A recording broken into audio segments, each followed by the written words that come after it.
السلام علیکم دوستو، ویلکم کرتے ہیں آپ کا میری زبانی کی ایک اور کہانی پر۔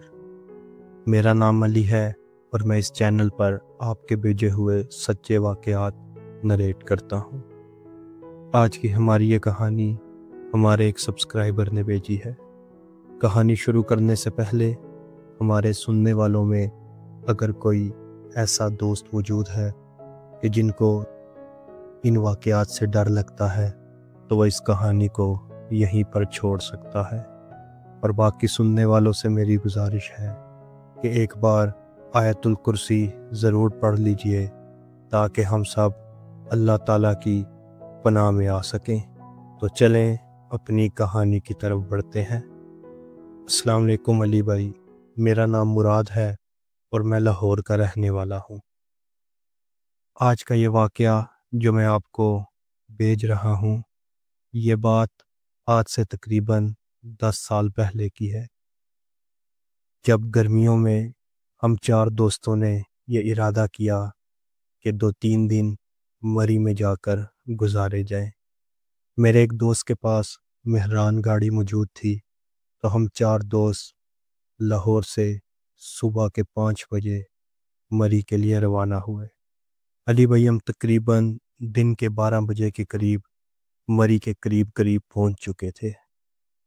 میرا ایک دوست جس کا نام دلشاد ہے، وہ کہنے لگا کہ ہم نے ویسے بھی کمرہ لے کر ریسٹ ہی کرنی ہے، تو کیوں نہ یہاں قریب کسی آبشار پر جا کر نہایا جائے۔ گرمی کی شدت کافی زیادہ تھی۔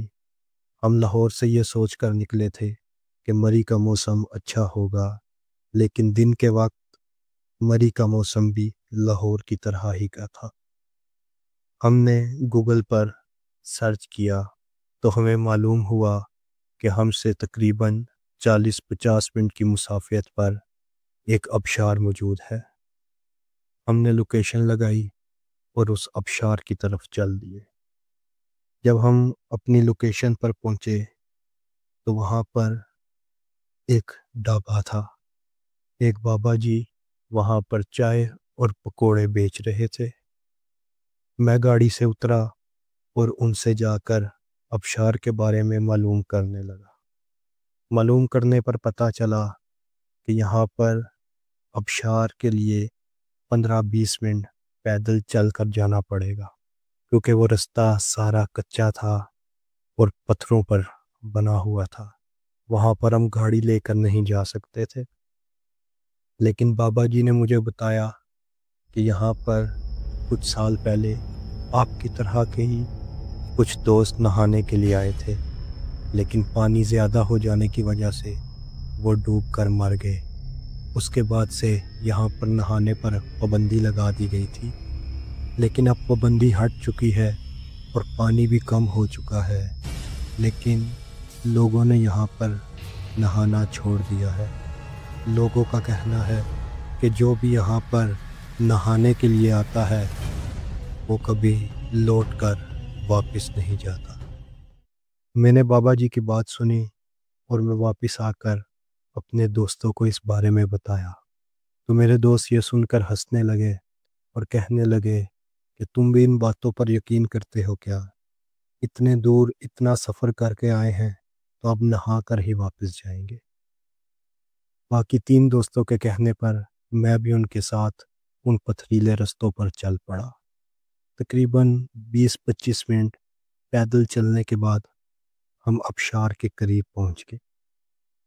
میرے دوستوں نے تو جاتے ساتھ ہی پانی میں چھلانگ لگا دی اور نہانے دھونے لگے۔ میں پانی کے قریب جا کر بیٹھ گیا اور ان کو دیکھنے لگا، کیونکہ بابا جی کی بات میرے ذہن میں گھوم رہی تھی، اور وہاں پر دور دور تک اور کوئی بندہ موجود نہ تھا۔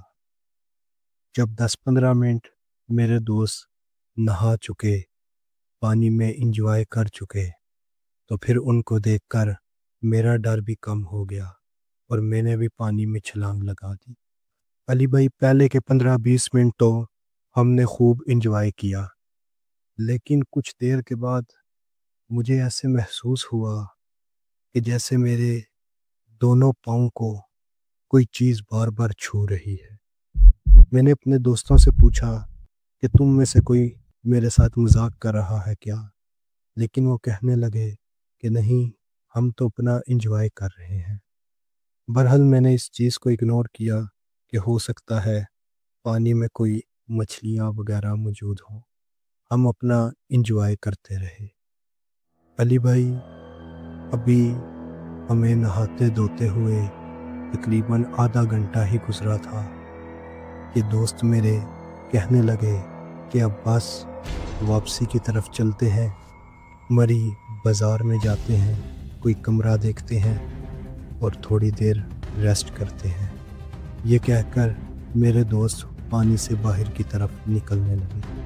میں جو ان سے کافی دیر کے بعد پانی کے اندر آیا تھا، میرا ارادہ تھا کہ میں ابھی 5-10 منٹ تھوڑا اور نہا لوں۔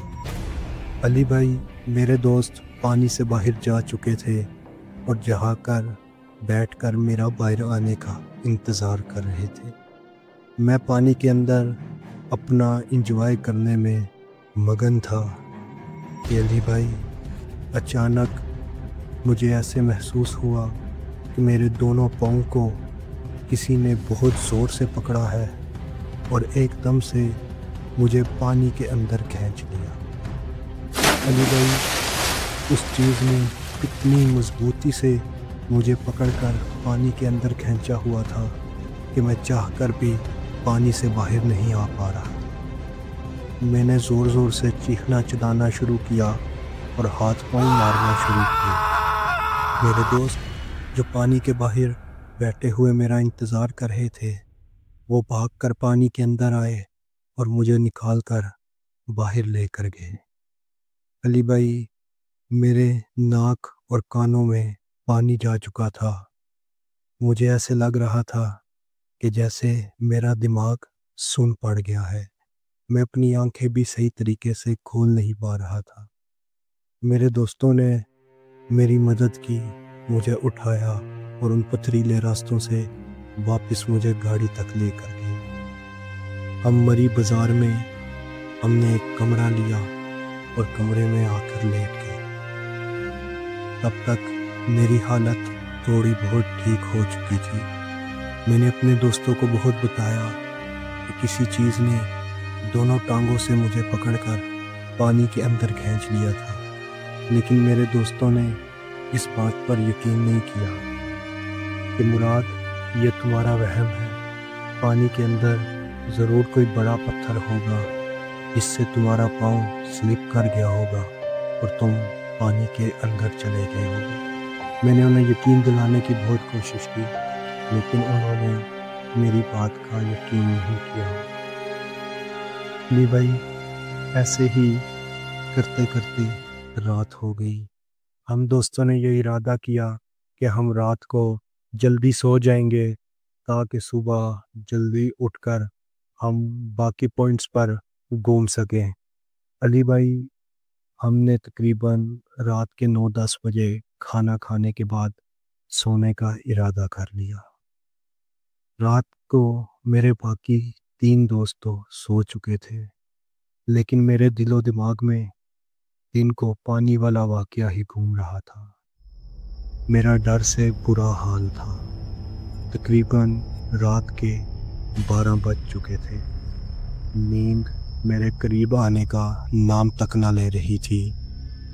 علی بھائی، تھوڑی دیر ہی گزری کہ مجھے واش روم جانے کی حاجت محسوس ہوئی، لیکن ڈر کے مارے میرے میں یہ ہمت نہیں ہو رہی تھی کہ میں اٹھ کر واش روم تک جا سکوں۔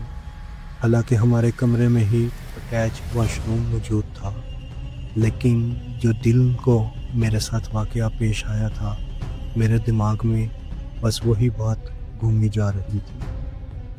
علی بھائی، کافی دیر برداشت کرنے کے بعد جب میں اس نوبت پر پہنچ گیا کہ اب واش روم جانا بہت ضروری ہو گیا تھا، میں نے ہمت کی اور اٹھ کر میں واش روم کی طرف بڑھا۔ علی بھائی، جب میں واش روم سے فری ہوا اور باہر آنے لگا تو واش روم کا دروازہ ایسے ہو گیا تھا جیسے جم گیا ہو۔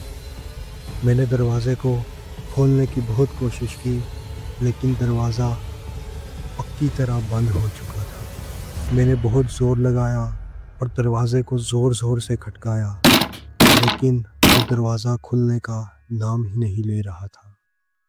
واش روم کی لائٹ بار بار جلنا اور بجھنا شروع ہو گئی تھی۔ علی بھائی، سننے میں تو یہ کسی ڈرونی فلم کی کہانی لگ رہی ہوگی، لیکن یہ واقعہ میرے ساتھ سچ میں پیش آیا تھا۔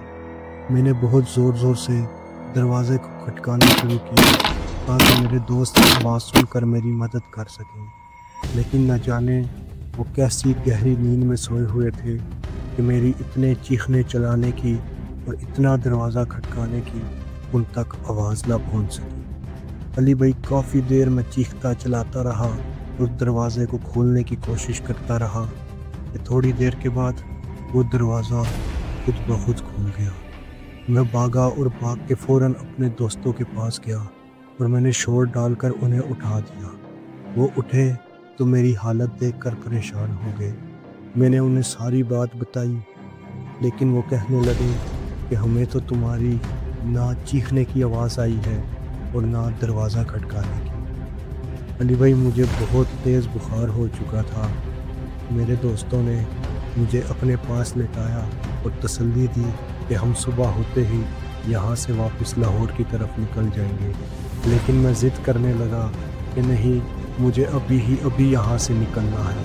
میرے بہت زیادہ ضد کرنے پر میرے دوست مان گئے اور مجھے گاڑی تک گھسیٹتے ہوئے اٹھا کر لے کر گئے۔ جب علی بھائی ہم گاڑی میں پہنچے تو مجھے کوئی سکون کا احساس آیا۔ ہم نے راتوں رات ہی مری سے واپس لاہور کا سفر کیا اور صبح ہوتے ہی میری والدہ نے، ہمارے محلے میں ایک خالہ موجود تھی جو دم درود کرتی تھی، میری والدہ نے ان کو ساری بات بتائی اور انہوں نے میرے پر دم کیا اور مجھے پانی بھی دم کر دیا۔ علی بھائی، آج اس بات کو تقریباً 10 سال گزر چکے ہیں، لیکن یہ واقعہ آج تک میرے دل و دماغ میں نقش ہے۔ 10 سال گزرنے کے بعد بھی اس کے بعد کبھی بھی میں نے پہاڑی علاقے کا سفر نہیں کیا، اور کوئی دوست بھی اگر میرے سامنے پہاڑی علاقے میں جانے کی بات کرتا ہے تو میں اس کو منع ہی کرتا ہوں۔ تو دوستو، یہ تھی مراد بھائی کی کہانی۔ امید کرتا ہوں آپ کو اچھی لگی ہوگی۔ اگر آپ کو اچھی لگی ہے تو اس ویڈیو کو لائک کریں، کمنٹس میں اپنی رائے ضرور دیجیے گا اور چینل کو سبسکرائب کیجیے گا۔ اور ہاں، اگر کسی دوست کے پاس ایسا ہی سچا واقعہ موجود ہے تو ڈسکرپشن میں میری میل اور میرا واٹس ایپ نمبر موجود ہے، آپ وہاں پر مجھے میسج کے ذریعے یا وائس کے ذریعے اپنی کہانی بھیج سکتے ہیں۔ میں انشاءاللہ تعالیٰ اس کو چینل پر ضرور نریٹ کروں گا۔ تب تک اپنا خیال رکھیے۔ فی امان اللہ۔